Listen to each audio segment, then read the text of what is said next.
जी नाज़रीन, रखण ऐं भरपासे में वधंदड़ बदअमनी ख़िलाफ़ शहर के नौजवान इतिहाद JUI दुकानदारनि ऐं शहरनि पारां जी रैली कढी है। ॾाढो ॾखण शहर वासी ऐं पतकिरदाईअ जा माण्हू असांजो जान माल तहफ़ुज़ में न आहे। मोबाइल वॾी खणी कोई हलाए नथो सघे, मोटरसाइकिल ते कोई वञी नथो सघे, घरनि में सुम्हिया पिया ऐं पहरा ॾियूं था।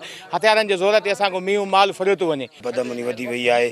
चोरियूं, अगवा, चोरियूं ऐं जेको आहे सो कोई माण्हू जेको आहे सो रोड सां निकिरी नथो सघे।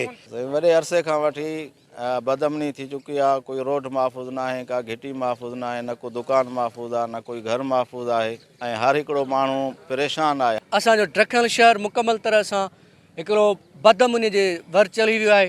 कंहिंजी बि जान माल इज़तूं महफ़ूज़ न आहिनि, तालीमी इदारा महफ़ूज़ न आहिनि, मस्जिदूं ऐं मदरसा महफ़ूज़ न आहिनि। असांजे ॾखण जो अमन तबाह थी चुको आहे। ख़ासि करके असां वटि हिते घरनि जी चोरी तमामु वधी वई आहे। जेको घर हिकिड़ो ॾींहुं बि ख़ाली को छॾे थो वञे त उनखे उनजा ताला टोड़े चोरी कई थी वञे।